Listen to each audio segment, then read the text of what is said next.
मन का मंत्र। गौतम बुद्ध के उपदेशों से प्रभाव पड़ता है। गौतम बुद्ध जिनको बुद्धत्व की स्थापना की और जीवन के दुखों से मुक्ति की खोज की, उनके उपदेशों का महत्व अनंत है।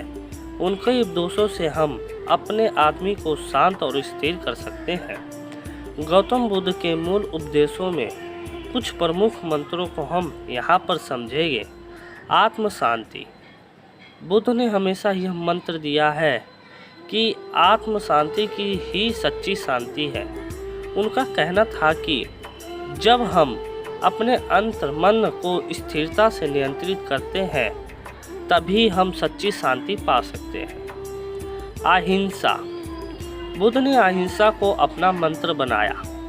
उन्होंने समझाया कि किसी भी प्राण के प्रति हिंसा ना करें और प्रेम और दया से उनके साथ व्यवहार करें। अहिंसा मंत्र हमारे मन को शांत बनाता है। सम्यक दर्शन यानी कि दायां दृश्य। बुद्ध ने सम्यक दर्शन का महत्व बताया। इसका अर्थ है कि हमें सच्चाई को देखना चाहिए और मिथ्या से दूर रहना चाहिए। ये मंत्र हमारे मन को सच्ची और समझने की दिशा में मदद करता है। सम्यक संकल्प, सही इरादा।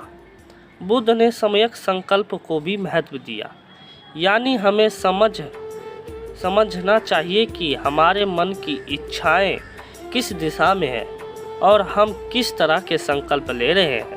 सही संकल्प हमारे मन को ही सही दिशा में ले जा सकता है। सम्यक वाक, सम्यक प्राणी। बुद्ध ने सम्यक वाक का भी महत्व बताया है, यानी हमारे वचन हमेशा सच्चाई और प्रेम से बनने चाहिए। हमें दूसरों के प्रति संवेदना और व्यवहारिक होने की प्रेरणा लेनी चाहिए। सम्यक कर्म, सही कार्य। गौतम बुद्ध के अनुरूप हमारे कर्म भी सही और नैतिक होनी चाहिए। उन्होंने यह बताया कि हमें दूसरे के साथ सहायता और प्रेम के साथ व्यवहार करना चाहिए। सम्यक जीविका, सही आजीविका।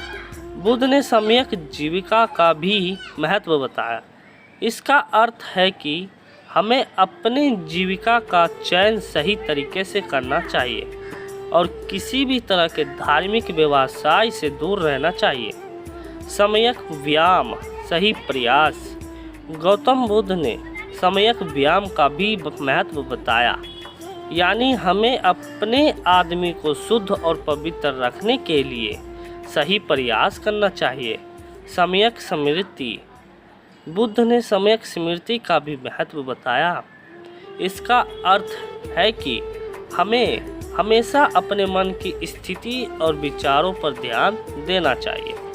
सम्यक समाधि। सम्यक समाधि का अर्थ है कि हमें अपने मन को एकाग्रता और ध्यान में स्थिर रखना चाहिए, यानी हमें अपने लक्ष्य पर पूरी तरह ध्यान देना चाहिए। मंत्रों को अपने से हमें अपने आदमी को शांत और स्थिर रख सकते हैं और जीवन में खुशी और शांति पा सकते हैं। गौतम बुद्ध के उपदेशों का पालन करके हम एक बेहतर और सुखी जीवन जी सकते हैं। धन्यवाद। आपको ये कहानी अच्छी लगी हो तो लाइक, सब्सक्राइब और कमेंट में ज़रूर बताइएगा।